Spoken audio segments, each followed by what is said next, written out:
What's up, everybody? I'm going to review a case today from someone who has $140,000 of student loan debt, talk about their student loan situation on TikTok, and I'm going to react and comment to my thoughts as a student loan expert. Hey, I'm Megan. I'm with Student Loan Planner. I'm a senior student loan consultant, a certified student loan professional, and a financial planner that specializes in student loan repayment. I deal with student loans day in and day out. It is my bread and butter. So I'm excited to watch this. I have a kind of a reaction to what this person is doing with their student loan situation. So let's get straight into it. This creator's name is Tori Hannon, and she is a corporate girly. I have $140,000 in student debt and I'm not stressed about it. So let's talk about it. And I'll show you my favorite everyday makeup look. The first thing is from Merit. I'm absolutely obsessed with this. I have two sets of student loans. So I have the federal loans that most people have, and then I also have private loans. So lucky me. This is pretty common for undergraduate degrees, where for undergrad, you can only borrow up to a certain amount in federal student loans. Really, when you add it all up, it's up to about 30,000 for the year. So it's not a lot. Debatable. Cost of attendance is a lot more than that these days. So you do find yourself having to find other ways to fund the cost of education, and private loans are a second option that you can run to once you've satisfied the federal loans. Private loans are just with a private company. Nothing super interesting about them. They're just like a debt that you borrow. A loan. Yes. This is the Milk Contour Stick. I really like this because I'm trying to do clean beauty. When I said I wasn't stressed, that was kind of a lie. I just think it's so crazy how we are signing kids up who are 18 years old with $140,000 of student debt before they really realize like how much money that is and how much it's going to take to pay that off. Yeah, this is a common frustration I hear a lot with the clients that we work with. I wish I knew what this was going to look like when I was, when I was going to be done. I wish I knew how much I was going to have to borrow. I wish I had a better concept of money and finance, and that's just not taught. It's not standardized in high schools or colleges. So you have to kind of know this information already, or hope that your parents are teaching you this. Who? What teacher? And so she's expressing a very common frustration when it comes to student loans because a lot of folks don't know what they're getting into. I went to a private school in Connecticut, and I did that because I was in a 3+1 program. So I basically got 2 degrees for the price of 1 degree. I still got to finish at the same. Private schools are significantly more expensive than state schools. Also, if you go out of state, it's significantly more expensive unless that state has an arrangement with your state. It can be really pricey if you're going to a private school, and if you're going to an out-of-state school, can really rack up. Same time as all of my friends who were just getting their bachelor's. At the time, I thought going to the private school because of the program was a really good option for me financially. But I definitely didn't realize how much $140,000 really is, or else I probably wouldn't have done it. Yeah, I wonder what she went to school for. She's not saying exactly what she went to school for, but she's a corporate girly, so maybe a bachelor's in business, or I'm curious, or maybe like a bachelor's in business with a concentration in marketing or business administration, something like that. Tell me who you are. But I've been paying off my loans since I was a freshman in college. So I kind of want to tell you what my plan is, how I'm doing it, and how I'm trying to get rid of these as quickly as possible. You can pay while you're in school. That is an option. You don't have to. The school puts the loans into, or the school and the servicer of your loans puts them into an in-school deferment where you don't have to make payments while you're finishing out your program. But it can make sense to be paying as early as you can towards the loans if your game plan is to pay the loans off. So one disclaimer here, we're going to hear how she's tackling her 140,000 of student loan debt, and I'm going to talk a little bit about different approaches that someone might be able to take. So hold steady.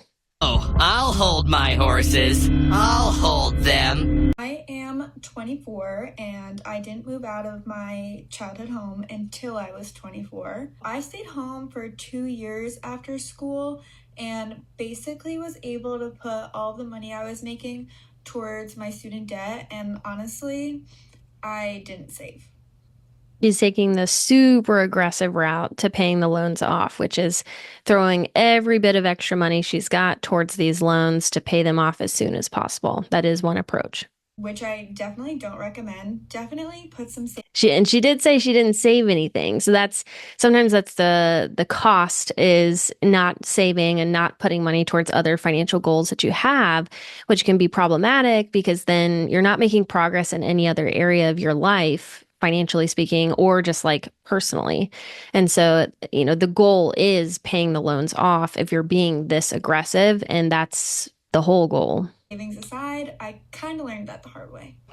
I like this advice. Put some savings aside. You could do both. You could pay off loans aggressively and put some money aside for savings, for emergencies or for other financial goals. When I moved out, I kind of realized just how hard it is to pay rent and get your own groceries and basically be an adult and have this looming student debt over your head. It's really hard, honestly, to look at my friends who are getting married and buying houses and just knowing that I'm extremely responsible and I'm not going to be able to do that. I can't do that, and it's not going to happen for quite a while. Yeah. So this is the trade-off is if your goal is to pay the loans off and that is the goal and to pay them off really aggressively, then all of your extra money is going towards those loans. And she is sacrificing the other things that she could be doing with her money, like putting money towards maybe a down payment for a home or paying for a wedding if she was in a relationship. Student loans really can delay certain financial and personal decisions if we don't have the right plan in place. But in this case, this is her plan. And so she's kind of accepting those trade offs. While she's not happy about it, she's accepting those trade offs. I accepted my fate. Essentially, what I do every single month is I put one paycheck towards my student debt, and then I do one paycheck towards my rent, utilities, groceries, and I kind of try to save just whatever little is left that I can. I know it's really hard for some people to put a full paycheck towards their student debt, but I would really recommend it if you can. I honestly just have it taken out right away, and it's like it never even hit my bank account. This is a great hack too, just in finance in general, having money go towards things automatically.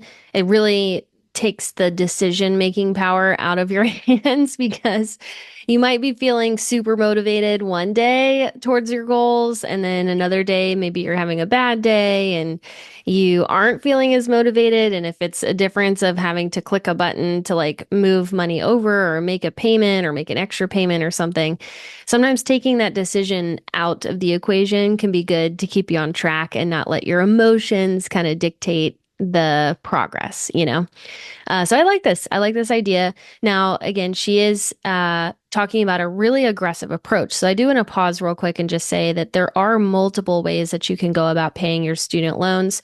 This situation is a little different. It sounds like she's got a smaller amount of federal student loans and a large amount of private student loans.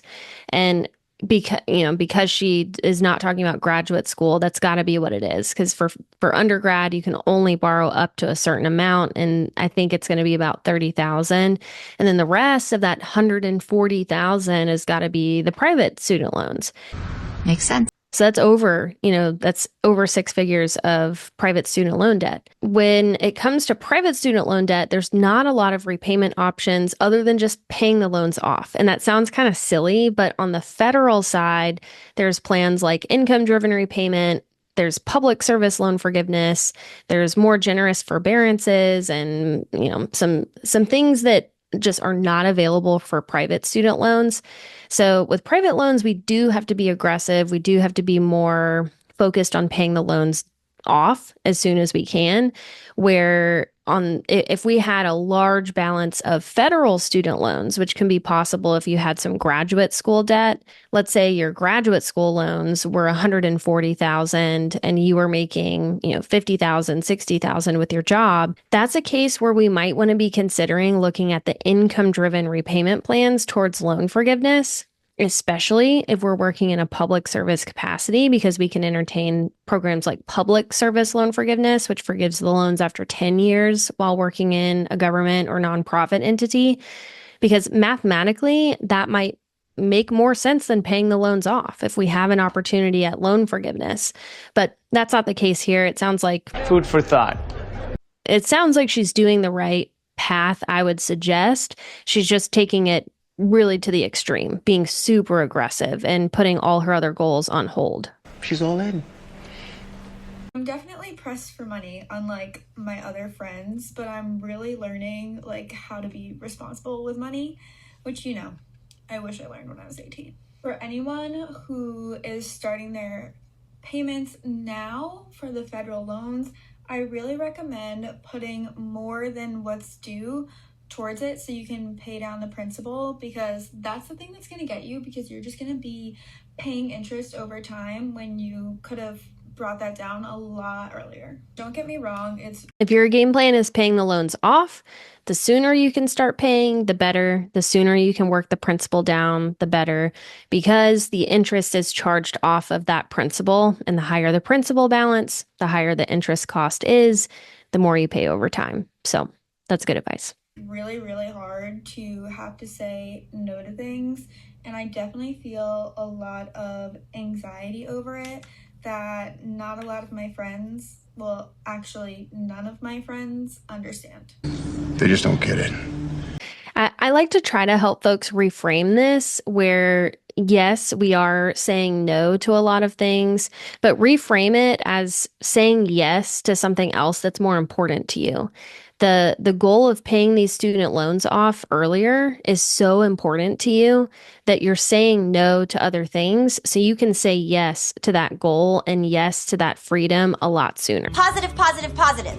Also very hard knowing that I'm responsible with my money. I'm paying so much more than I need to be paying towards my student debt every single month. And just knowing that I'm not going to be able to buy a house for a while is something that's been causing me a lot of stress and a lot of anxiety. I also just think that it is the most wild thing that schools cost as much as they do these days. Even state schools are extremely expensive.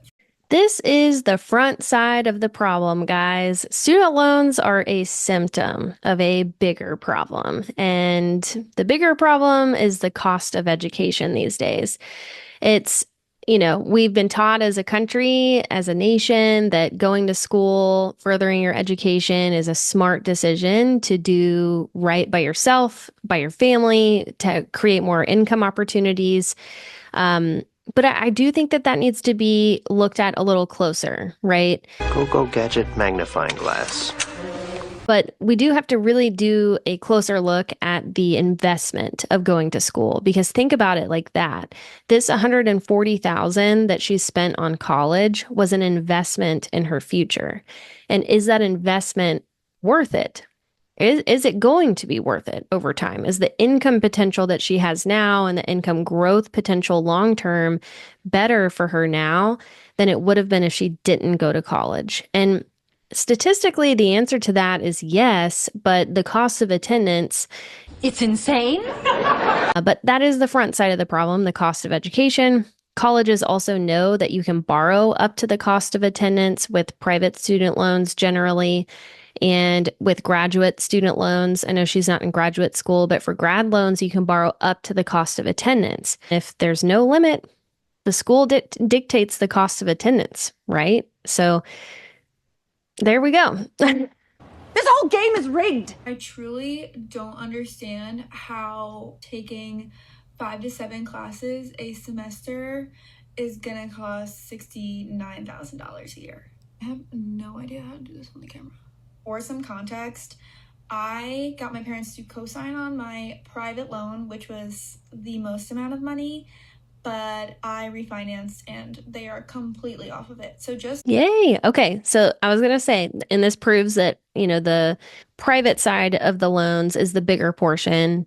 Her parents had to co-sign for it. That means that they took responsibility for the loan when she went to school, but post graduation, she went and refinanced, which is a great idea because refinancing takes the loan to a private company, a separate private company that they can manage student loans. And the idea there is to get a lower interest rate. And that can help with your total cost and reducing the cost of and reducing the cost of paying the loan back. So I love that she did this. This is a great idea. Know there are people doing it alone without the help of their parents, because I know it can feel really, really lonely sometimes. This is like my favorite product in my entire... Is that a freckle pencil? That is a freckle pencil. But I don't really want to add another $20,000, $30,000 of debt on top of this looming student debt that's just right here all the time, every day. I feel like this entire video is just to say you don't need to feel alone in the fact that you have a ton of student debt, and maybe your friends, they have parents that can pay for it, or they have other ways to pay for it. You are not the only one who has a ton of student debt, and you will get through it. Trust me, my biggest advice to you and my biggest advice to myself is just put as much as you can towards your student debt every single month, but make sure you have some savings, because that's something that I'm definitely working on, is building my savings, but just making sure that I'm absolutely obliterating my student debt as fast as possible. Good. I think overall, this was really good advice for someone in her situation, right? She's got a lot of private student loan debt. She's got a little bit of federal student loan debt.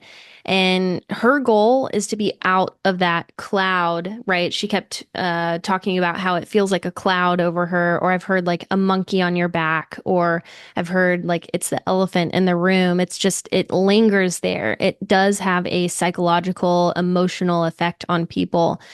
And getting rid of that debt, getting out from under that debt can feel super freeing. And then imagine when she doesn't have all her money or one whole paycheck per month going towards these student loans, she's going to feel rich, right? That's amazing. She won't have these in the picture. And that's when she can go and start aggressively saving towards buying a home or the next thing that she wants to accomplish. So I think overall, this was really good advice. But You did good. one thing I might suggest, and one thing that, if I was talking to her one-on-one, this is what I would tell her, right? Depending on what your interest rate is with the refinance that you did, you can potentially, and this is up to, of course, the personal finance is personal, but you can decide to have a pretty aggressive payment, but carve out some of your budget to put more towards your future self. So that could mean putting more towards retirement. That could mean putting more money towards like saving for a house, towards a car saving. Like she was talking about purchasing a car, but she can't fathom having a car payment and paying down these loans. She doesn't want to take on more debt. So what I'm trying to say here is I think there can be a balance between paying loans off aggressively, but also working towards your goals, especially if the interest rate is really low. Let's say it's, 3, 4, 5%. That's a low interest rate compared to what maybe that money could be doing for you. So let's say it was a decision between putting an extra, $500 towards the student loans in her case, or an extra, or starting to invest into her 401k at work. I might suggest considering the 401k instead of the loan if her loan interest rate is 4%. Why? Well, because historically, investing in the market long term can yield between 7 to 10% on average if you look at the historic stock market returns. And so if we're passing on putting $500 a month into our 401k and having that grow 7 to 10%, maybe long term, to pay a debt that's only costing us 4%, then that doesn't mathematically, that doesn't make sense. Behaviorally, though, that's different, right? Because then if we're slowing down on paying off the loans over time, then we're going to have the loans around a little bit longer. So we have to talk about that to see what's right for the person. But overall, I think she has a really great strategy, and I can't knock her for anything. I think she's got a great way of going about her situation. You earned that A plus plus plus. Now, if you need help with your own student loan plan, check us out. Student Loan Planner. This is what we do day in and day out. We provide one-on-one support if you need some help diving into what you should be doing with your situation, because finance is personal. Your situation is going to be personal to you.